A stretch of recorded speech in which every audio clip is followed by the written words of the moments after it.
അസുര ഗ്യാങ്ങിന്റെ ട്രോളൊക്കെ ഉണ്ട്.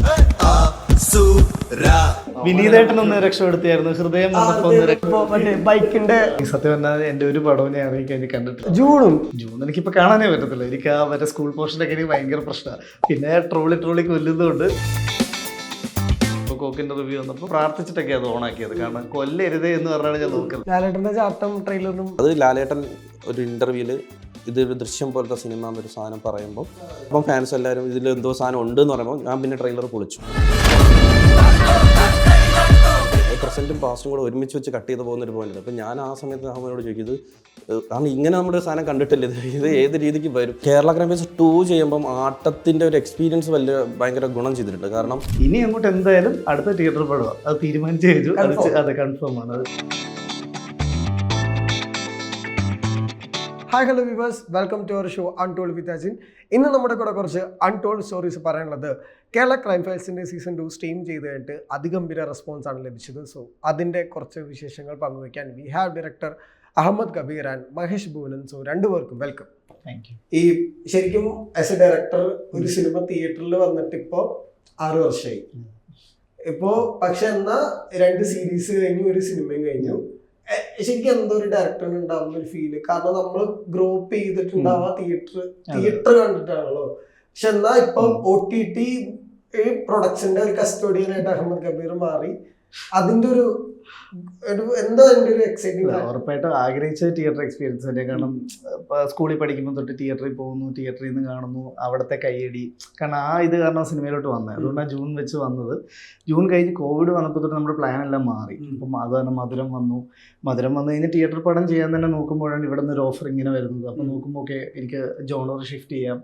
പിന്നെ മലയാളത്തിലെ ഫസ്റ്റ് ജിയോ ഹോട്ട്സ്റ്റാറിൻ്റെ ഫസ്റ്റ് വെബ് സീരീസ് അങ്ങനെ ചെയ്തു. അത് ഹിറ്റായി. സെക്കൻഡ് ഡേ ആയപ്പോൾ പ്ലാറ്റ്ഫോമിൽ നിന്ന് ആൾക്കാർ പറയുന്നു അടുത്ത വർഷം ഇതിൻ്റെ 2 ചെയ്യുവാണെങ്കിൽ നല്ലതാണെന്ന് പറയുന്നു. അപ്പോൾ ഞാൻ ചെയ്യാറുള്ള മൂവി എനിക്ക് ഒരു ഗ്യാപ്പും ഉണ്ട്, അപ്പോൾ ചെയ്യാമെന്ന് വെച്ച് വരുന്നു. ഇത് നമ്മളെ പ്ലാനല്ല. ഫസ്റ്റ് മൂവി വെച്ച് ഇത് 3 എൻ്റെ പ്ലാനുള്ള കാര്യമല്ല. ഇനി അങ്ങോട്ട് എന്തായാലും അടുത്ത തിയേറ്റർ പടവാ, അത് തീരുമാനിച്ചു കഴിഞ്ഞു. അത് കൺഫേം ആണ്. അത് ചെയ്തിട്ട് ഇത് ചെയ്തുള്ളൂ. അതെ. എഡിറ്റർ ഈ പറഞ്ഞ ആട്ടത്തിന്റെ എഡിറ്റർ എന്ന് പറഞ്ഞാൽ ഭയങ്കര വലിയൊരു ടാഗാണ്. ആട്ടത്തിൽ വർക്ക് ചെയ്ത എല്ലാവർക്കും ആ ഒരു റെക്കഗ്നൈസേഷൻ ഭയങ്കരമാണ്.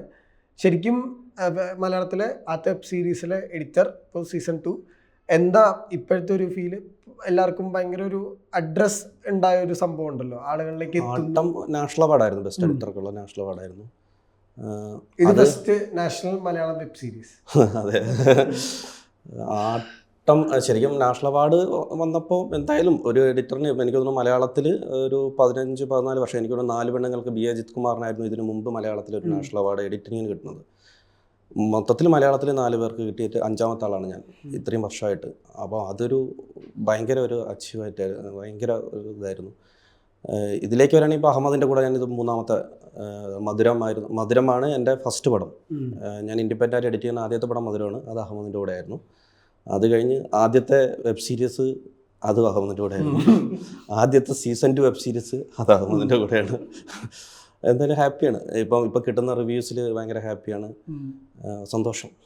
ഈ ആട്ടത്തിനെ കുറിച്ച് പറയുമ്പോഴേ, ഇപ്പം ആട്ടം അതിൻ്റെ മെജോറിറ്റി നടന്നത് ഒരു ലൊക്കേഷനിലെ ഒരു റൂം റിലേറ്റ് ചെയ്തിട്ട്, അപ്പം അത് എഡിറ്റ് ചെയ്യാൻ വേണ്ടി പിന്നീട് പല വലിയ റിവ്യൂസിൽ വന്നത് ശരിക്കും പറഞ്ഞാൽ അതാണ് ഏറ്റവും കോംപ്ലക്സ് ആയിട്ടുള്ള ഒരു കാര്യം. ശരിക്കും കേരള ക്രൈം ഫയൽസിൽ ഇതൊക്കെ കിട്ടുമ്പോൾ അതിൻ്റെ അത്രയും കോംപ്ലക്സിറ്റി ഉണ്ടോ? ഇല്ല, കേരള ക്രൈം ഫയൽസ് 2 ചെയ്യുമ്പം ആട്ടത്തിൻ്റെ ഒരു എക്സ്പീരിയൻസ് ഭയങ്കര ഗുണം ചെയ്തിട്ടുണ്ട്. കാരണം ആട്ടം ഭയങ്കര ഈ പറഞ്ഞ പോലെ ടോക്കറ്റീവ് ആയിട്ടുള്ളൊരു സിനിമയാണ്. അപ്പോൾ ഒരു ടേബിളിൻ്റെ ചുറ്റും ഒരു 13-14 പേരിന്ന് സംസാരിക്കുക. അത് ഇൻ ഫ്രെയിം തൊട്ട് അവസാനം വരെയും സംസാരം ഏറ്റവും കൂടുതൽ നിൽക്കുന്നൊരു സിനിമയാണ് ആട്ടം. അപ്പോൾ അത് എഡിറ്റ് ചെയ്തൊരു എക്സ്പീരിയൻസ് ഈ കേരള ക്രൈം ഫയൽസ് 2ലേക്ക് വരുമ്പോൾ നമ്മൾ 1 പോലെ അല്ല. 2 എന്ന് പറഞ്ഞാൽ എഴുത്തിന് ഭയങ്കര പ്രാധാന്യമുള്ള, അല്ലെങ്കിൽ എല്ലാ സീനും സ്ട്രക്ചർ ചെയ്തിരിക്കുന്നത് ഡയലോഗ് കൊണ്ടാണ്. ഭയങ്കരമായിട്ട് സ്ട്രക്ചർ ചെയ്തിട്ടുണ്ട്. അപ്പോൾ ഈ എന്ന് പറഞ്ഞാൽ മാസ് സീനുകൾ കൊണ്ട്, ഒരു ത്രില്ലർ സിനിമയിൽ ഉണ്ടാകുന്ന പോലെ മാസ് സീനുകൾ കൊണ്ടോ ഭയങ്കരമായ ചേസ് പരിപാടികൾ കൊണ്ടോ അല്ലെങ്കിൽ വില്ലനെ ഫോളോ ചെയ്ത് പോകുന്ന പരിപാടി, അങ്ങനത്തെ ഒരു പരിപാടി വെച്ചിട്ടല്ല ക്രൈം ഫയൽസ് 2 ഡിസൈൻ ചെയ്തിരിക്കുന്നത്. അപ്പോൾ എനിക്ക് ആട്ടത്തിൻ്റെ അതിൻ്റെ ഒരു എഡിറ്റിങ്ങിലുണ്ടായ ഒരു എക്സ്പീരിയൻസ് പറഞ്ഞാൽ ഇതിലെനിക്ക് ഈ കോണ്ടന്റ് നോക്കി അത് കൃത്യമായിട്ട് എഡിറ്റ് ചെയ്യാനുള്ള ഒരു ഇത് ഭയങ്കര രസം. കാരണം കൂടുതൽ സംസാരത്തിലേക്ക് വരുമ്പോൾ അത് ആ ഒരു പ്രോസസ്സ് എനിക്ക് ആട്ടത്തിൻ്റെ ഒരു ഇതിൽ നിന്നുള്ള എക്സ്പീരിയൻസ് കൊണ്ട് ഇതിൽ ഭയങ്കര ഗുണം ചെയ്തിട്ടുണ്ട്, ഭയങ്കരമായിട്ട് ഗുണം ചെയ്തിട്ടുണ്ട്. ഈ ശരിക്കും ഹോൾ ഇന്ത്യയിൽ നോക്കുമ്പോൾ ഏറ്റവും സക്സസ്ഫുൾ ഹോട്ട് സ്റ്റാർ അവെഞ്ചേഴ്സിൽ ഒന്നായിരുന്നു കേരള ക്രൈം സീസൺ 1. മാത്രമല്ല ഒരുപാട് വ്യൂവേഴ്സ് അതിന് മറ്റ് ഭാഷകളിൽ നിന്നുണ്ടായി.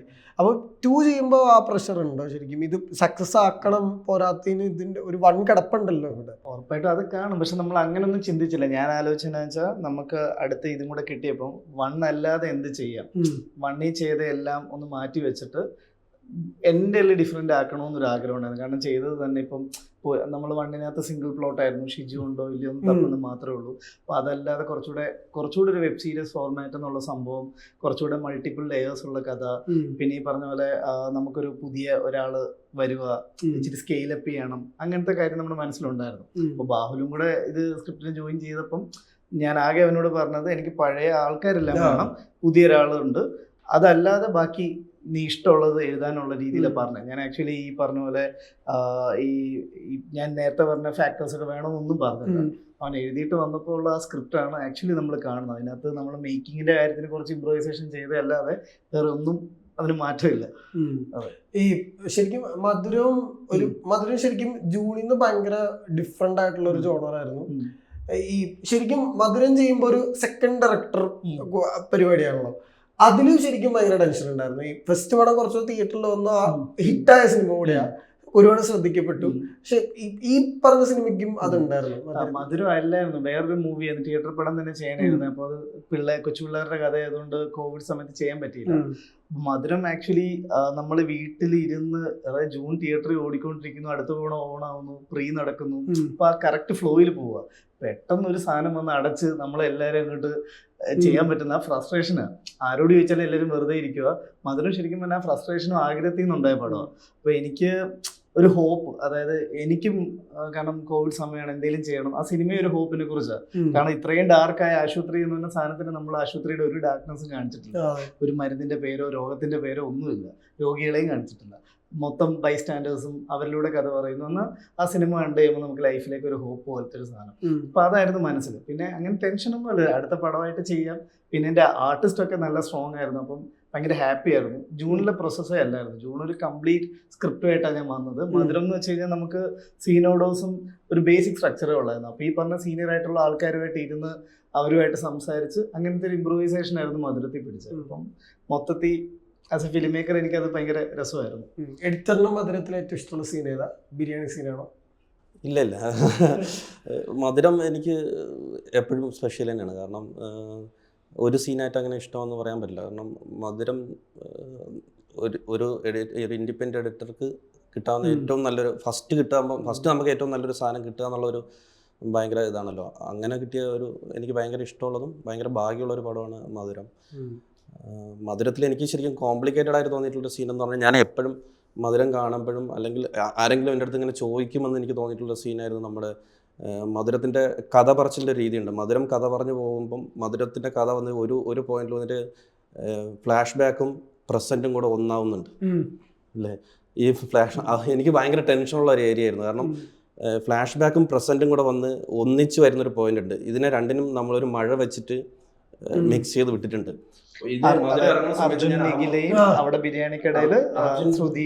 അർജുന്റെ ക്യാരക്ടറും അർജുന്റെയും നിഖിലയുടെയും ക്യാരക്ടർ നിൽക്കുന്നത് പ്രസന്റിലാണ്, ജോയിച്ചേട്ടന്റെയും ശ്രുതിയുടെയും ക്യാരക്ടർ നിൽക്കുന്നത് പാസ്റ്റിലായിരുന്നു.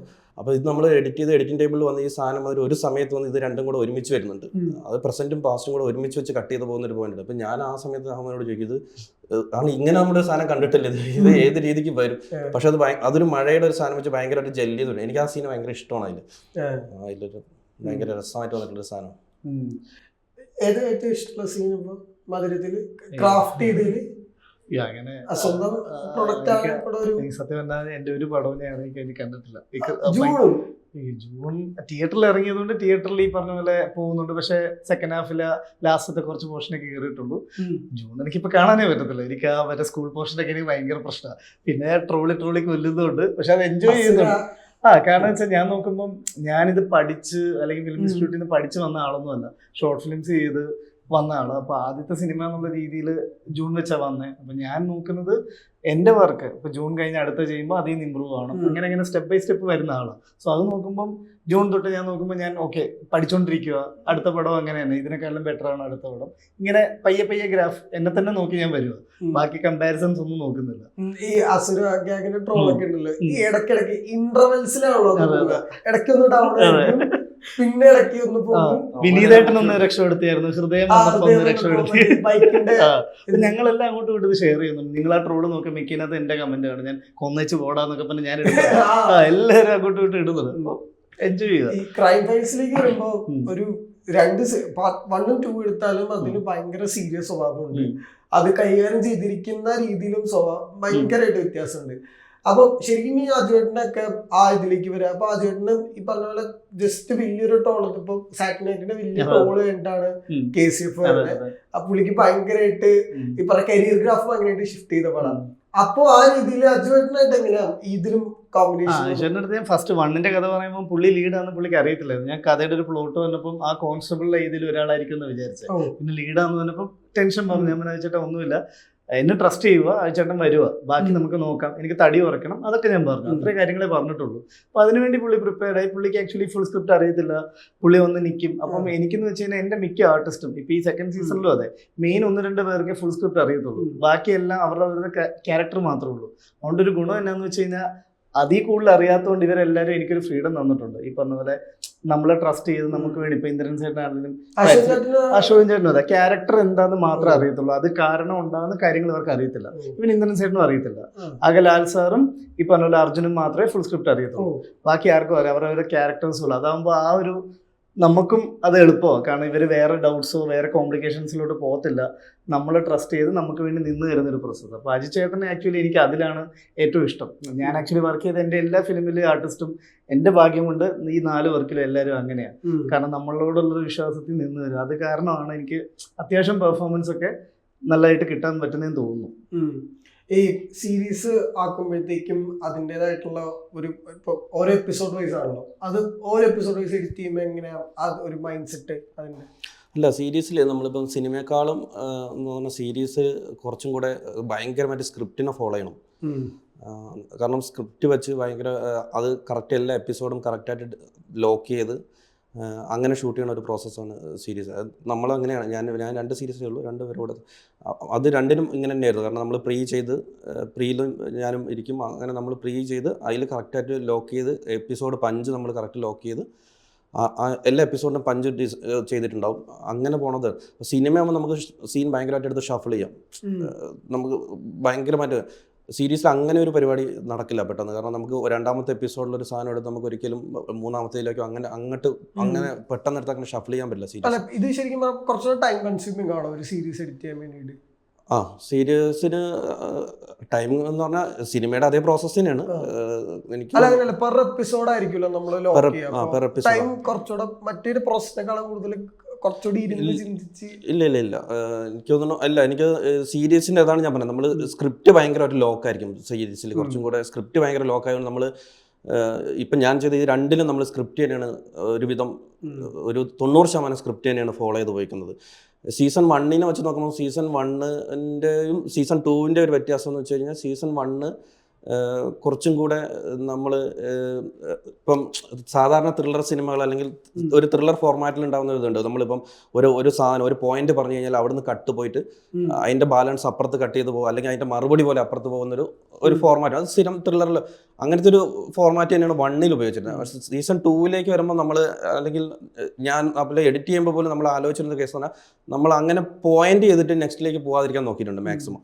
എന്ന് പറഞ്ഞാൽ ഇവിടെ ഒരു പ്രധാനപ്പെട്ട ഒരു സാധനം പറഞ്ഞിട്ടുണ്ടെങ്കിൽ പോലും അത് കഴിഞ്ഞിട്ട് ചിലപ്പോൾ ഒരു ഡയലോഗ് ഉണ്ടാവാം, ചിലപ്പോൾ ഇവിടെ പോസ് കൊടുത്തിട്ടുണ്ടാവും, ഇവിടെ ആവശ്യത്തിന് റിയാക്ഷൻ കൊടുത്തിട്ട് സമാധാനമായിട്ടേ ഞങ്ങൾ അടുത്ത പരിപാടിയിലേക്ക് പോയിട്ടുള്ളൂ. അങ്ങനെ ഒരു പേസ് ഈ പ്രാവശ്യം കൊണ്ടുവരാൻ നോക്കിയിട്ടുണ്ട്. സാധാരണ ഒരു ത്രില്ലർ സിനിമ ഉണ്ടാവുന്ന ഒരു സ്വഭാവം മാറ്റി വെച്ചിട്ട് ഇങ്ങനെ ഒരു പേസ് കൊണ്ടുവരാൻ നോക്കിയിട്ടുണ്ട് ഈ പ്രാവശ്യം. മെയിൻ സ്ട്രെങ്ത് എന്ന് വെച്ചാൽ ഞങ്ങൾ 2-3 മാസം പ്രീ പ്രൊഡക്ഷൻ കാണും. ഈവൻ ബാഹുലും ക്യാമറമാനും മഹേഷേട്ടൻ എൻ്റെ അസിസ്റ്റന്റ് ഡയറക്ടേഴ്സ് മൊത്തം ഉണ്ട്. അപ്പം ഇവരുമായിട്ട് എല്ലാം നമ്മൾ ഇരിക്കും, എല്ലാ സീനും സംസാരിക്കും, ലൊക്കേഷൻസ് ആദ്യമേ ഫിക്സ് ചെയ്യും, ആ ലൊക്കേഷൻ വെച്ച് ഷോർട്ട് ഡിവിഷൻ ചെയ്യും, അപ്പോൾ അത് നമുക്ക് ഭയങ്കര സ്ട്രെങ്ത്. അതുകൊണ്ട് അവിടെ ചെല്ലുമ്പോൾ ഒരു കൺഫ്യൂഷനും ഇല്ല, എല്ലാവർക്കും എല്ലാം അറിയാം. പിന്നെ അവിടെ ചെന്നിട്ട് എന്തെങ്കിലും ഇംപ്രൂവൈസേഷൻ വരുന്നത് നമ്മൾ നോക്കത്തുള്ളൂ. അതുകൊണ്ട് അപ്പോൾ മഹേശ്വരനുള്ളതുകൊണ്ട് ഇപ്പോൾ നമുക്ക് എഡിറ്റിൽ എന്തെങ്കിലും സജഷൻ ഉണ്ടെങ്കിൽ നമ്മൾ ഷൂട്ട് ചെയ്യണമല്ലോ പുള്ളിക്ക് എഡിറ്റ് ചെയ്യണം. അപ്പോൾ എന്തെങ്കിലും സാധനങ്ങളോ ട്രാൻസിഷനോ അല്ലെങ്കിൽ എന്തെങ്കിലും ഇങ്ങനെ പോകുന്നുള്ള സാധനം നമ്മൾ ഓൾറെഡി പ്ലാൻ ചെയ്യും. അപ്പോൾ ഈ രണ്ട് KCF-നും അങ്ങനത്തെ നമ്മുടെ എല്ലാ എപ്പിസോഡിന്റെ എൻഡ് ഷോട്ടുകൾ കണ്ട, ഇപ്പൊ എപ്പിസോഡ് എൻഡ് ചെയ്യുന്ന ഷോട്ടുകളൊക്കെ കണ്ടാൽ കറക്റ്റ് ആയിട്ട് അറിയാം ആ ഷോട്ടുകളെല്ലാം പക്ക ഡിസൈൻഡ് ആണ്. അപ്പൊ അതിലൊന്നും ഒരു കൺഫ്യൂഷൻസ് ഇല്ല. നമുക്ക് അത് എഡിറ്റിംഗ് ടേബിളിൽ വരുമ്പോൾ രണ്ടാമത്തെ പേരിൽ കൺഫ്യൂഷൻ അടിക്കേണ്ടോ അല്ലെങ്കിൽ ഇതിന് പകരം മറ്റേ ഓപ്ഷൻ വെക്കണോ, ഈ ഓപ്ഷൻ അല്ല മറ്റത് വെക്കണം, അങ്ങനെ ഒരു കൺഫ്യൂഷൻസ് ഇല്ല. കാരണം അത് പ്രീ നന്നായിട്ട് ചെയ്യുന്നുണ്ട്, പ്രീ നന്നായിട്ട് വർക്ക് ചെയ്യുന്നുണ്ട്. ഈ റിവ്യൂസ് ഒക്കെ വന്നപ്പോ ഏറ്റവും കൂടുതൽ ആളുകൾ പറഞ്ഞ കാര്യം സ്പൂൺ ഫീഡിങ് എന്നുള്ള കോൺസെപ്റ്റ് പല സിനിമകളിലുണ്ട്.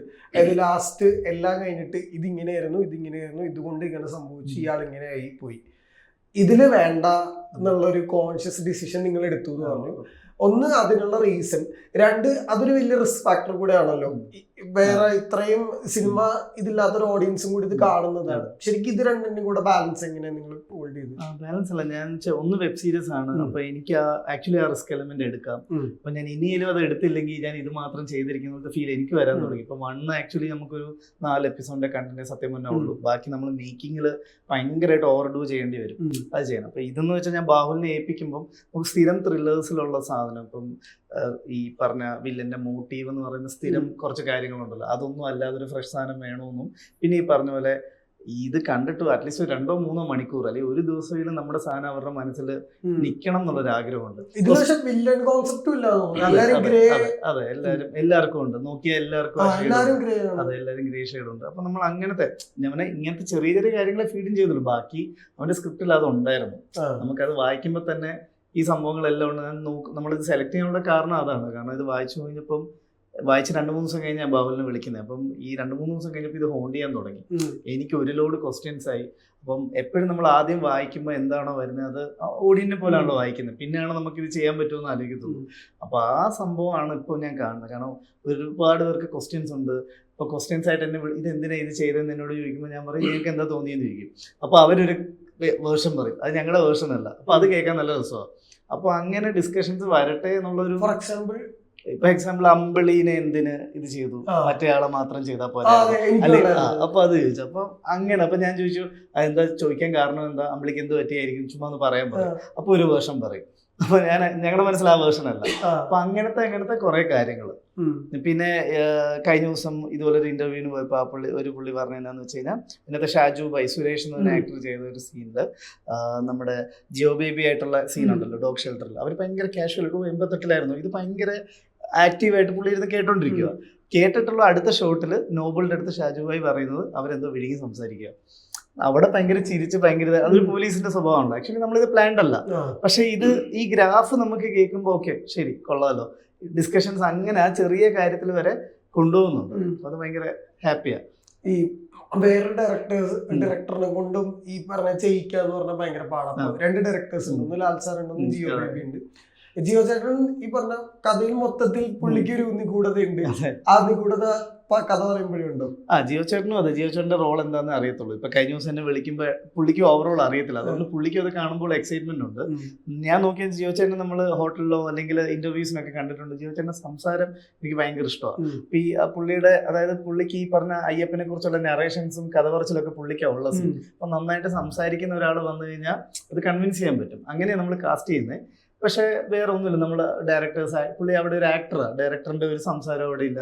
അതുപോലെ ലാൽ സാർ അത്രയും വലിയ സീനിയറാണ്, നമ്മളെല്ലാവരും പുള്ളിയുടെ ഭയങ്കര ഫാനാണ്. എൻ്റെ ആണെങ്കിൽ മധുരം തൊട്ട് എല്ലാ പടത്തിലും ഉണ്ട്. അപ്പം നമ്മൾ അതുപോലെ ബോണ്ടിങ് ആണ്. അപ്പോൾ സാർ ആകെ എന്തെങ്കിലും ഇതിങ്ങനെ ചെയ്താലോ എന്ന് ചോദിക്കും. അപ്പം നമ്മൾ പറയും സാർ അത് ഇങ്ങനെ ഉള്ളതുകൊണ്ട് ഓക്കെ അത്രേ ഉള്ളൂ, അല്ലാതെ ഇങ്ങനെ ചെയ്യണോ ഇവിടെ ക്യാമറ വെക്കണോ അങ്ങനെ ഒന്നുമില്ല. പിന്നെ ഞാനും ബാഹുലിനൊക്കെ ഞങ്ങൾക്ക് ഭയങ്കര ഹെൽപ്ഫുള്ളാണ്. കാരണം ഇപ്പോൾ ഒരു വേർഡ് മാറ്റണം അല്ലെങ്കിൽ സാറേ എക്സാമ്പിൾ സീരീസിനകത്ത് ഒരു നെയിം ബോർഡ് വെക്കുന്ന ഒരു സംഭവമില്ല. നെയിം ബോർഡ് വെക്കുമ്പോൾ ഒരാളിങ്ങനെ ചുറ്റി വെച്ച് കൊട്ടിക്കണം. അപ്പോൾ പുള്ളി ഇങ്ങനെ സൗണ്ട് വെച്ച് ഇങ്ങനെ നോക്കാം. അപ്പം എപ്പിസോഡ് സ്റ്റാർട്ടിങ് അപ്പം എന്തെങ്കിലും അവിടെ ഇടണം. അപ്പോൾ ലാൽ സാർ എന്തെങ്കിലും ഇട്ടാലോ എന്ന് ചോദിക്കുന്നു. അപ്പോൾ ലാൽ സാർ ഷോട്ട് എടുത്തോളാൻ പറയുന്നു. എടുത്ത് കഴിഞ്ഞ് പുള്ളി ഫോൺ എടുത്തിട്ട് വെക്കുമ്പോൾ പെട്ടെന്ന് ഈ കോള് കഴിഞ്ഞുകൊണ്ട് പുള്ളി ഫസ്റ്റ് ഡേ തന്നെ എൻ്റെ പേര് ചെയ്തിരിക്കുന്നത് കുര്യൻ്റെ ഈ അല്ലേ എ. അപ്പം അത് പുള്ളി കയ്യിൽ നിട്ടതാ. അപ്പം നമ്മൾ ഒരു ജസ്റ്റ് ഒരു സാധനം പറഞ്ഞു കൊടുത്തതേ ഉള്ളൂ, അതിൽ നിന്ന് പുള്ളി കൊണ്ടുവരുന്നത്. കാരണം അവരുടെ ആ സാധനം പോയിട്ടില്ല, പുള്ളിയുടെ ഇതിൽ തന്നെ ഉണ്ട്. അങ്ങനത്തെ ചെറിയ ചെറിയ സാധനങ്ങളൊക്കെ നമ്മുടെ സാധനം ഹെൽപ്പ് ചെയ്യാൻ വേണ്ടി പുള്ളി നോക്കും. അപ്പൊ അത് ഭയങ്കര അല്ലാതെ ഡയറക്ടർ ഇല്ല, അവരൊരു ആക്ടർ മാത്രമാണ് പുള്ളി. ഈ പറഞ്ഞ പോലെ എല്ലാ തലേദിവസം സീൻ മേടിക്കും, പഠിച്ചിട്ടാ വരും. നമുക്ക് കാണാം മാറിയെന്ന് പുള്ളി പഠിക്കും, ഒരു പ്രശ്നവുമില്ല. ഇപ്പം ഒരു ലൈൻസ് പഠിച്ചു. കാരണം ഇപ്പൊ എക്സാമ്പിൾ നമ്മളിപ്പോ വേറൊരു സീൻ എടുക്കുക, നമ്മൾ പ്രതീക്ഷ പോലെ തീരുന്നില്ല. അപ്പം സാധാരണ ഇപ്പം എനിക്കറിയത്തില്ല, ആർട്ടിസ്റ്റൊക്കെ ചിലപ്പോൾ ചൂടാവൽ, എന്നെ എന്തിനു പോസ്റ്റ് ഒന്ന് വെയിറ്റ് ചെയ്യിപ്പിച്ചു എന്നൊക്കെ ചോദിക്കുമല്ലോ. ഇത് അങ്ങനത്തെ ഒരു പ്രശ്നമില്ല. നമ്മൾ അറിയിക്കും, സാറേ ഇതുകൊണ്ട് എടാ ഇന്നത്തെ ദിവസത്തിന് പൈസ തന്നിട്ടാണ് ഞാൻ വന്നിരിക്കുന്നത്, നിങ്ങൾ എന്നെ ചെയ്തില്ലെങ്കിൽ അത് നിങ്ങളുടെ ഇതാ, ഒരു പ്രശ്നമില്ല, ഞാൻ ഇവിടെ ഇരിക്കും. കാരണം അത് പുള്ളി ഡയറക്ടർ ആയതുകൊണ്ട് പുള്ളിക്ക് അത് അറിയാം. ഞാൻ പറഞ്ഞ അതാണ് ഇവിടെ ഉള്ള എല്ലാ ആർട്ടിസ്റ്റും ചെയ്യേണ്ടത്. അതായത് നമ്മൾ അവരെ വിളിച്ചിട്ടുള്ളത് നമ്മൾ ചെയ്യാതിരിക്കും നമ്മൾ ഇത്, പക്ഷെ നമ്മളിപ്പോൾ വെയിറ്റ് ചെയ്യിപ്പിക്കുന്നുണ്ടെങ്കിൽ പറയണം, ആ മര്യാദ കാണിക്കണം എന്നുള്ളത് ഉറപ്പാണ്. അല്ലാതെ ഒരു കാര്യത്തിൽ അതിന്റെ പേര് മുഷിയേണ്ടയോ കാര്യങ്ങളോ ഇല്ലെന്ന് എനിക്ക് തോന്നുന്നത്. ഇത്രയും സീനിയർ ആൾക്കാർ എങ്ങനെയാണല്ലോ ചെയ്യുന്നത്. സോ അത് ഇപ്പോൾ മലയാളത്തിൽ ഒരുപാട് ട്രെയിലറുകൾ എഡിറ്റ് ചെയ്തിട്ടുള്ള എക്സ്പീരിയൻസ് ഉണ്ട്. ഈ ട്രെയിലർ സ്വയം തരുന്നൊരു ഹൈ എന്താ? കാരണം ഞങ്ങൾക്കൊക്കെ ട്രെയിലർ എന്ന് പറഞ്ഞു കഴിഞ്ഞാൽ സിനിമ കാണാനുള്ള കാരണം, സിനിമ ട്രെയിലർ എങ്ങനെയായി, ട്രെയിലർ വലിയ സുഖമില്ല, അതാണൊരു ഫാക്ടറല്ലോ. ഈ ജീവിതത്തിൽ ചെയ്തിട്ടുള്ള വെച്ചിട്ട് ഏറ്റവും ഭയങ്കര എക്സൈറ്റ് ചെയ്യിച്ച വിഷ്വൽസ് ഉള്ള ട്രെയിലർ ഏതായിരുന്നു? ഒത്തിരി ഉണ്ട്. അതിപ്പം ചെറിയ എല്ലാം എക്സൈറ്റ് ചെയ്യിക്കും, ഒരു തരത്തിൽ അല്ലെങ്കിൽ വേറെ തരത്തിലെല്ലാം എക്സൈറ്റ് ചെയ്യിക്കും. ട്രെയിലർ തരുന്നൊരു ഹൈ എന്ന് പറഞ്ഞാൽ നമ്മൾ ശരിക്കും പറഞ്ഞാൽ ഇത് തന്നെയാണ്. ഇപ്പം നിങ്ങൾ പറഞ്ഞല്ലേ ട്രെയിലർ കൊള്ളാം, ചില സിനിമ കണ്ടിട്ട് എന്നെ വിളിച്ചിട്ട്, ചില സിനിമ കണ്ടിട്ട് എന്നെ വിളിച്ച് പറഞ്ഞിട്ടുണ്ട്, നിങ്ങളുടെ ട്രെയിലർ കണ്ടിട്ടാണ് ഞാൻ ഈ സിനിമയ്ക്ക് പോയത്, ഒരുമാതിരി പണി കാണിക്കല്ലോ. ഒത്തിരി പേര് അപ്പോൾ അത് ഭയങ്കര ഹൈ ആണ്. പിന്നെ എനിക്ക് തോന്നുന്നു ഒരു സിനിമ എഡിറ്ററും ഡയറക്ടറും, ഇപ്പം ഞാൻ ചെയ്യുന്ന പടം അല്ലാത്ത പടങ്ങൾ, ഞാൻ ചെയ്ത എല്ലാ പടത്തിനും ഞാൻ തന്നെയാണ് ട്രെയിലർ ചെയ്തിട്ടുള്ളത്. ഒരെണ്ണം എന്തോളൂ വേറെ ചെയ്ത്. അല്ലാതെയുള്ള സിനിമകൾ എനിക്ക് തോന്നുന്നു ഒരുവിധം എല്ലാത്തിൻ്റെയും ഒരു ഫസ്റ്റ് വാച്ച് ചെയ്യുന്ന ആൾ ഞാനായിരിക്കും. ഏത് സിനിമയായാലും അവരൊരു ടൈം ഒരു സിനിമയായി സെറ്റായി ഡബ് വെച്ചിട്ടൊരു സിനിമയായി അതിൻ്റെ സ്കോർ ചിലത് ചെയ്യും, ചിലത് ചെയ്യും, അതിലെങ്കിലും റെഫറൻസ് മ്യൂസിക് ഉണ്ടാവുമെങ്കിൽ പോലും ഒരു ആദ്യത്തെ പ്രേക്ഷകൻ ഞാനാണ്. അതൊരു ഭയങ്കര ഹൈ ആണ്. പിന്നെ നമ്മൾ അതിൽ നിന്ന് നമ്മൾ ഒരു ചെറിയ 2 മിനിറ്റിൻ്റെ ഒരു വേറൊരു സിനിമ ഉണ്ടാക്കുകയല്ലേ ശരിക്കും ട്രെയിലർ, വേറൊരു സിനിമ. കാരണം അവരുടെ സിനിമയുടെ കഥ ഡയറക്റ്റ് പറയാതെ ആൾക്കാരെ തിയേറ്ററിലേക്ക് കൊണ്ടുവരാൻ പറ്റുന്ന രീതിയിൽ വേറൊരു സിനിമ കഥ പറയുക, അതുണ്ടായി വന്നതൊരു ഫോർമാറ്റിലേക്ക് വരുമ്പോൾ ഭയങ്കര ഹൈ ആണ്. അത് നമ്മൾ വേറൊരു സാധനം ആക്കി കൊണ്ടുവരുമ്പോൾ ഒരു രസമുള്ള തുടരും. ലാലേട്ടൻ അല്ല തുടരും ആദ്യത്തെ ഇപ്പോൾ തരുണിൻ്റെയും അല്ലെങ്കിൽ രഞ്ജിത്തേട്ടൻ്റെ അവരുടെയൊക്കെ ഒരു ഇതെന്ന് പറഞ്ഞു കഴിഞ്ഞാൽ ആദ്യം തുടരും ശരിക്കും ഒരു ഡൗൺ പ്ലേ ചെയ്യണം എന്നുള്ളതായിരുന്നു.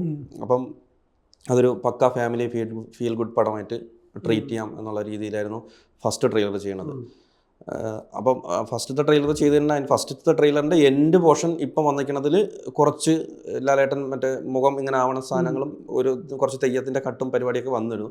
അത് വരുന്നത് ശരിക്കും ട്രെയിലർ റിലീസിൻ്റെ 1 ദിവസമോ 2 ദിവസം ബാക്കാണ് കയറുന്നത്. അത് ലാലേട്ടൻ ഒരു ഇൻ്റർവ്യൂവിൽ ഇതൊരു ദൃശ്യം പോലത്തെ സിനിമ എന്നൊരു സാധനം പറയുമ്പോൾ അങ്ങനത്തെ അപ്പം ഫാൻസ് എല്ലാവരും ഇതിൽ എന്തോ സാധനം ഉണ്ട് എന്ന് പറയുമ്പോൾ ഞാൻ പിന്നെ ട്രെയിലർ പൊളിച്ചു. നമ്മൾ ചെയ്തു വെച്ചിരുന്ന പക്ക ഫീൽ ഗുഡ് ഒരു പക്ക ഫാമിലി പടമായിട്ട് ശോഭന മോഹൻലാൽ പടം എന്നുള്ള സാധനം ചെയ്തു വെച്ചിരുന്നത്. അപ്പം ഒരു 2 ദിവസം മുമ്പ് രഞ്ജിത്തേട്ടനും തരുണും പറയുന്നത് പിന്നെ നമുക്ക് എന്തെങ്കിലും ഒരു സാധനം ഈ സിനിമയിൽ ഉണ്ടെന്ന രീതിയിൽ കാണിക്കണമെന്ന് പറഞ്ഞിട്ടാണ് എൻഡ് പൊളിച്ചിട്ട് ആ ഒരു സാധനം ആഡ് ചെയ്തിട്ടാണ് ആദ്യത്തെ ട്രെയിലർ. പിന്നെ രണ്ടാമത്തെ ട്രെയിലർ ആഫ്റ്റർ റിലീസാണെന്ന് എന്നോട് പറഞ്ഞപ്പം പിന്നെ അതിന് രഞ്ജിത്തേട്ടൻ പറഞ്ഞ പൂർണ്ണമായ സ്വാതന്ത്ര്യമുണ്ട്. പക്ഷേ എന്നാലും നമ്മൾ വിടുന്നത് ചിലപ്പോൾ റിലീസിൻ്റെ 2 ദിവസം കഴിഞ്ഞിട്ടായിരിക്കും.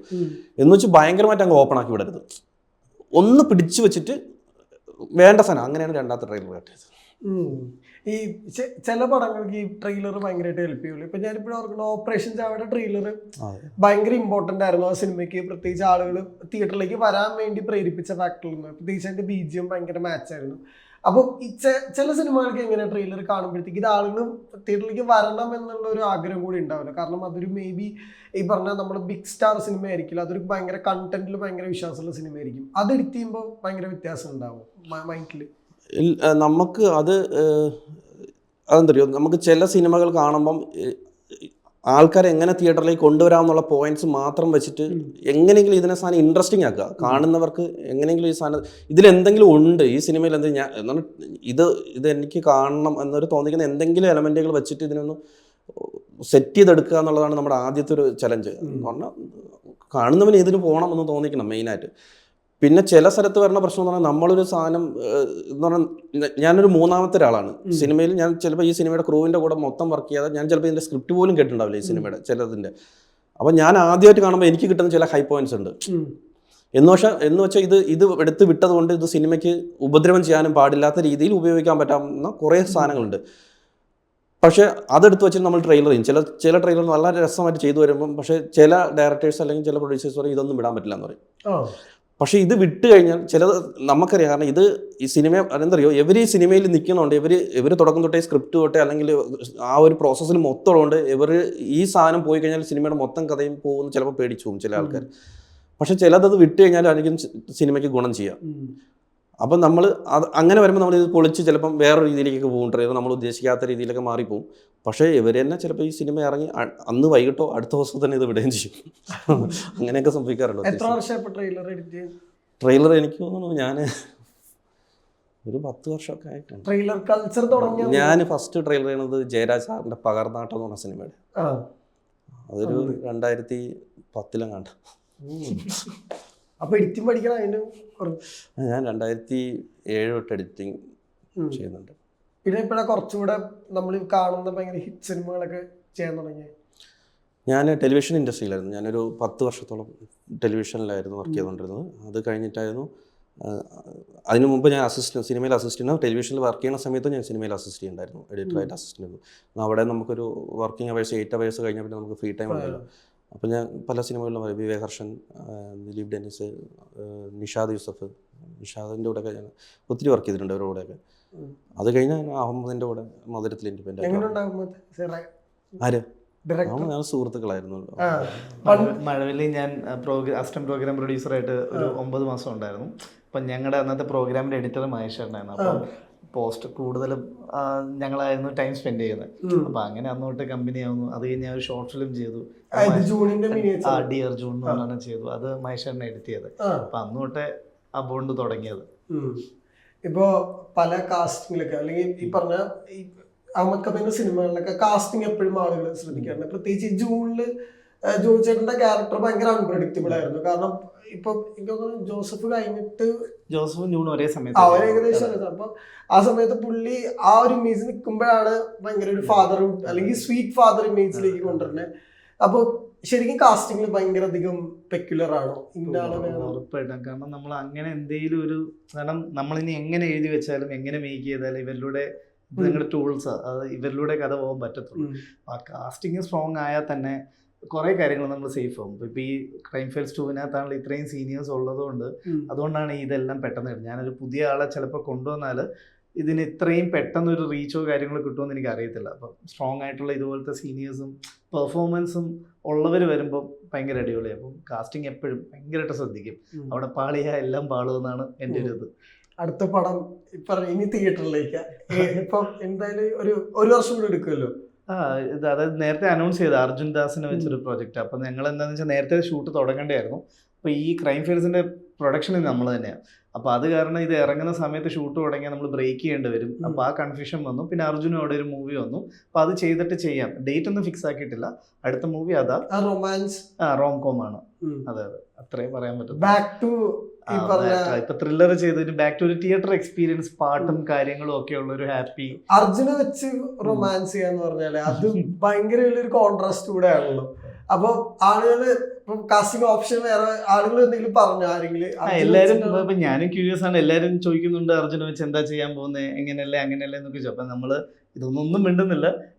എല്ലാ സിനിമ എടുത്തോലെ പയ്യെ ഓരോന്ന് വിധം അനൗൺസ് ചെയ്ത് പയ്യെ. അർജുൻ ജൂണൊക്കെ കണ്ടിട്ടുണ്ട്. അർജുന പടങ്ങളെല്ലാം കണ്ടിട്ടുണ്ട്. മധുരം ഒക്കെ ഭയങ്കര ഇഷ്ടമാണ് അർജുന്. എല്ലാം കണ്ടിട്ടുണ്ട്. മലയാളി പോയിട്ടാ ഒന്നും പറയത്തില്ല. എല്ലാം നമുക്ക് പയ്യെ ഓരോന്നിലും എല്ലാം റിവീൽ ആവും. എല്ലാം പയ്യെ കൊണ്ടുപോകും. ഇപ്പൊ എന്തായാലും അത് പറയുന്നില്ല. നാഷണൽ അവാർഡ് വിന്നിംഗ് എഡിറ്റർ, അത് കഴിഞ്ഞിട്ട് എങ്ങനെയാ വർക്കുകളൊക്കെ വന്നു തുടങ്ങി? ആട്ടത്തിന്റെ ഞാൻ നേരത്തെ ഭയങ്കര റെക്കഗ്നൈസേഷൻ ആണല്ലോ. ഇപ്പൊ ഒരു സീരീസിന്റെ പാർട്ട് 1 and 2 എഡിറ്റ് ചെയ്തു. എഡിറ്റർ വർക്കുകൾ വരുന്നുണ്ട് എന്ന് പറഞ്ഞാൽ നാഷണൽ അവാർഡ് കിട്ടിയത് എനിക്ക് തോന്നുന്നു മലയാളത്തിൽ അങ്ങനെ അവാർഡ് കിട്ടിയെന്ന് പറഞ്ഞുകൊണ്ട് പെട്ടെന്ന് അങ്ങനെ വർക്ക് ഭയങ്കരമായിട്ട് കയറി വരുത്തുന്നില്ല. നമ്മളറിയുന്ന കുറച്ച് പ്രൊജക്ട്സുകൾ വരുന്നു, ഇപ്പം ചെയ്തുകൊണ്ടിരിക്കുന്നുണ്ട്. കുറേ കേട്ടിട്ടുണ്ട്. എല്ലാം അവാർഡ് കിട്ടിയതുകൊണ്ട് ഭയങ്കരമായിട്ടൊരു ഇതില്ല. പക്ഷേ അവാർഡ് കിട്ടിയത് കൊണ്ട് എനിക്ക് തോന്നുന്നു കുറേ പേരിലേക്ക് എത്താൻ പറ്റിയെന്നുണ്ട്. കാരണം നമുക്ക് നമ്മൾ ഭയങ്കരമായിട്ട് ഒതുങ്ങി നിന്നൊരു ഇതായിരുന്നല്ലോ.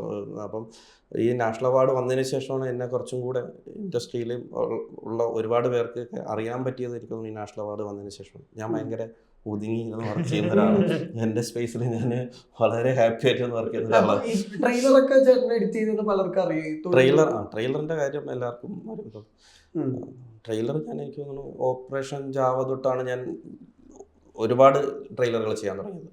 അതിനു മുമ്പ് അങ്ങനെ വളരെ നമുക്ക് വേണ്ടപ്പെട്ടവരുടെ മാത്രം അങ്ങനെ ചെയ്തു കൊടുക്കുന്ന ഒരു പരിപാടിയുണ്ട്. ഓപ്പറേഷൻ ജാവ തൊട്ട് പിന്നെ കണ്ടിന്യൂസ് ട്രെയിലർ ചെയ്യുന്നുണ്ട്. ഈ ശരിക്കും ആട്ടം നിങ്ങൾ ചെയ്യുമ്പോൾ ഇത്രയും ഒരു ഭയങ്കര അക്രിഡിറ്റേഷൻ കിട്ടും എന്ന് ഭയങ്കര ഉറപ്പായിരുന്നു? കണ്ടന്റിൽ അത്രയും കോൺഫിഡന്റ് ആയിരുന്നു ആട്ടത്തിൽ? അതിൽ അത് സ്ക്രിപ്റ്റ് കേട്ടപ്പോൾ തൊട്ട് അതിൽ ഒരു ഡൗട്ടും ഇല്ലാത്തൊരു സാധനം തന്നെയായിരുന്നു ആട്ടം. അത് കഴിഞ്ഞ് ആട്ടം എനിക്ക് തോന്നുന്നു നമ്മളത് 2022 അതിൻ്റെ കംപ്ലീറ്റ് വർക്ക് കഴിഞ്ഞിട്ട് ഇത് ഇങ്ങനെ നമ്മൾ ഇതിന് പോയിരുന്നു, കുറേ ഫെസ്റ്റിവൽസിന് പോയിട്ട് വേണ്ട രീതിയിലൊന്നും ഇവിടെ ഈ നമ്മുടെ നാട്ടിൽ വേണ്ട രീതിയിലൊന്നും ഇതിനൊരു ഇത് കിട്ടാതെ വന്നു. അപ്പോൾ ലാസ്റ്റ് നമ്മൾ സ്റ്റേറ്റ് അവാർഡിന് പോയിട്ട് സ്റ്റേറ്റ് അവാർഡിൽ ഒരു അവാർഡ് പോലും ആട്ടത്തിന് സ്റ്റേറ്റ് അവാർഡ് നടക്കുന്ന സമയത്ത് പല കാറ്റഗറിയിലും അവാർഡ് ഉണ്ടെന്ന് മുന്നേ ഇങ്ങനെ പറയാൻ തുടങ്ങുമല്ലോ. അപ്പോൾ നമ്മൾ ഒരുപാട് പ്രതീക്ഷിച്ചു സ്റ്റേറ്റ് അവാർഡിൽ അവാർഡിന്. പക്ഷേ സ്റ്റേറ്റ് അവാർഡിൽ എന്തോ ഒന്നും കിട്ടിയില്ല. അത് കഴിഞ്ഞാണ് നമ്മൾ നാഷണലിലേക്ക് വരുമ്പോഴും ഇതേപോലെ പറയാൻ തുടങ്ങി. നാഷണലിൽ പറഞ്ഞ ആട്ടത്തിന് എന്തെങ്കിലും ഉണ്ടാവും എന്ന് പറയുമ്പോഴും നമ്മൾ വിശ്വസിക്കുന്നില്ല ആട്ടത്തിനൊന്നും ഉണ്ടെന്ന്. അന്ന് ഉച്ചയ്ക്കത് അറിയണവരെയും നമ്മൾ വിശ്വസിച്ചിട്ടില്ല. അതൊരു അത്ഭുതമായിരുന്നു. ആനന്ദിന് 2 award, best cinema, best script, best editing. ആനന്ദിന്റെ പടം നടക്കുന്നു, എഴുത്ത് നടക്കുന്നു, അതെന്ന് ഞാൻ പറയാം. പുള്ളിയൊരു വർക്ക് ചെയ്തു, ഇപ്പോൾ വേറൊരു വർക്ക് ചെയ്തിട്ടുണ്ട്. ഇപ്പം ഞങ്ങളൊരു വർക്ക് ഒരു ഇംഗ്ലീഷ് ഷോർട്ട് ഫിലിം ചെയ്തു ഞങ്ങളിപ്പോൾ. ഇപ്പം അതിന്റെ പോസ്റ്റ് പ്രൊഡക്ഷൻ നടക്കും. എനിക്കറിയില്ല, ഇങ്ങനെ കേട്ടു. അപ്പോ ഈ പറഞ്ഞ പോലെ കിട്ടുന്ന ഫീഡ്ബാക്സ് എന്താ മറ്റുള്ള ഇൻഡസ്ട്രിയിൽ നിന്ന്? ഭയങ്കര ഹാപ്പിയാണ്. കാരണം നമ്മളെല്ലാവരും ഇത് ആക്ച്വലി 19 രാത്രി ഒരു 11:30 ആകുമ്പോൾ ഇറങ്ങിയായിരുന്നു. ഞങ്ങളെല്ലാവരും ഇങ്ങനെ നിന്ന് കണ്ട് ഞങ്ങൾ കണ്ട് അതേ ഡ്യൂറേഷനിൽ തന്നെ കുറേ കോള് വരാൻ തുടങ്ങി. രാത്രി 2:30-3 മണി റേഞ്ചിൽ. ആ ദിവസം അടുത്ത ദിവസം ഞാനും ബാഹുലൊന്നും ഉറങ്ങിയിട്ടില്ല. കാരണം ഞങ്ങൾ മെസ്സേജ് വരുന്നു, കോള് വരുന്നു, ഞങ്ങളത് എൻജോയ് ചെയ്യുക. കാരണം ഞാൻ ഈ 6 എപ്പിസോഡ് ഞാൻ വിചാരിച്ചു ശനി ഞായറൊക്കെ ആയിട്ട് ആൾക്കാർ പോയി. പക്ഷെ അതല്ല സംഭവിച്ചത്. അതെ 1 അങ്ങനെയായിരുന്നു. പക്ഷെ ഇത് ഈ പറഞ്ഞ പോലെ ഈ 2 ദിവസത്തിൽ തന്നെ ഇത്രയും വന്നപ്പോൾ ഭയങ്കര ഹാപ്പിയായി. ഇപ്പം റിവ്യൂസ് ഒക്കെ നോക്കുമ്പോഴും തമിഴിലും ഹിന്ദിയിലും ഒക്കെ റിവ്യൂസ് വരുന്നുണ്ട്. അവിടെ നിന്നും കുറെ ആൾക്കാർ വിളിക്കുന്നുണ്ട്. അപ്പൊ അത് ഭയങ്കര ഹാപ്പിയാണ്. ഈ അതുകൂടെ പറഞ്ഞപ്പോഴേ മലയാളത്തിൽ നിന്ന് കുറെ പടങ്ങൾ ഇപ്പൊ ഭയങ്കരമായിട്ട് ആളുകൾ ഇഷ്ടപ്പെടുന്നുണ്ട്, എല്ലാം ചെയ്യുന്നുണ്ട്. പക്ഷെ എന്നാലും ഒരു വിഭാഗം ആളുകൾക്ക് അപ്പോഴും ഇത് ഭയങ്കര ഓവറേറ്റഡ് അല്ലേ എന്ന് ചോദിക്കുന്ന ആളുകളുണ്ടല്ലോ കുറെ. ഇപ്പൊ പുതിയ അത് ശ്രദ്ധിച്ചൊന്നും അറിയില്ല, ചേട്ടൻസ് ന്യൂസ് ക്യാം എന്ന് അതിനെ പറയാം. എന്തായിരുന്നു ചേട്ടൻസ് ന്യൂസ് ക്യാം? അതല്ല, കണ്ടന്റ് എന്താ? മീൻസ് നമ്മള് ഏത് സിനിമ നമ്മളിവിടുന്ന് hit Chettans news cam. Chettans news cam അത് ഇതിനെ വേറൊരു രീതിയിൽ റീസെന്റ് ട്രോൾ ഞാൻ കണ്ടിട്ടുണ്ട്. ഇതിന് ഇത്ര മാത്രം ഉണ്ടോ, അല്ലെങ്കിൽ നമ്മുടെ റിയലിസ്റ്റിക്കിനെ ഇപ്പൊ പുതിയതായിട്ട് കളിയാക്കാൻ തുടങ്ങിയിട്ടുണ്ട്. അത് ശ്രദ്ധിക്കുന്നുണ്ട്. അത് റൈറ്റ് ചെയ്യുമ്പോ മേക്ക് ചെയ്യുമ്പോ ഇല്ല അങ്ങനെ നമ്മള് കാരണം അതിനൊന്നും നോക്കിക്കൊണ്ട് ഇതെല്ലാം വായിക്കുന്നുണ്ട്. നമ്മൾ തന്നെ നമ്മളെ ട്രോള് ഇപ്പം ആരുടെയും ഒക്കെ ഒരു റിവ്യൂ വരുന്ന നമ്മൾ ടെൻഷൻ ഉള്ളത് അതില്ലാന്നല്ല. എന്റെ പൊന്നെ ഇവൻ എന്തായിരിക്കും പറഞ്ഞതെന്ന് നമ്മൾ അതേപടിയായിരുന്നു ഇത്തവണ. ഇപ്പൊ കോക്കിന്റെ റിവ്യൂ വന്നപ്പം ഞാൻ ആക്ച്വലി ഫസ്റ്റ് സീസണൊക്കെ ഞാൻ ഇങ്ങനെ നിന്നിട്ട് പ്രാർത്ഥിച്ചിട്ടൊക്കെ അത് ഓണാക്കിയത്. കാരണം കൊല്ലരുതേ എന്ന് പറഞ്ഞാണ് ഞാൻ നോക്കല്ലേ. ഉണ്ട്, ടെൻഷനുണ്ട് പലരുടെയൊക്കെ. പക്ഷെ അത് പേടിച്ച് ചെയ്യാതിരിക്കുന്നൊന്നുമില്ല. നമുക്കറിയാലോ നമ്മള് അതിലങ്ങ് ഫ്ലോയിലങ്ങ് പോവാന്നുള്ള ഇതില. അപ്പൊ പറഞ്ഞ പോലെ ചക്ക് 2 വലിയ വിജയമായി. അപ്പോ എല്ലാവിധ ആശംസകളും. ഇനി തിയേറ്ററിൽ കാണാൻ സാധിക്കട്ടെ, അല്ലെങ്കിൽ ശേഷം സ്ക്രീനിൽ എന്ന് പറഞ്ഞ പോലെ കാണാൻ സാധിക്കട്ടെ. അപ്പൊ ചേട്ടാ ഒരുപാട് എന്റർടൈനേഴ്സ് ഞങ്ങൾക്ക് സമ്മാനിച്ചിട്ടുള്ളതാണ്. അപ്പൊ ഇനിയും അങ്ങനെ സമ്മാനിക്കട്ടെ. Thank you for the timing and all the best. Thank U.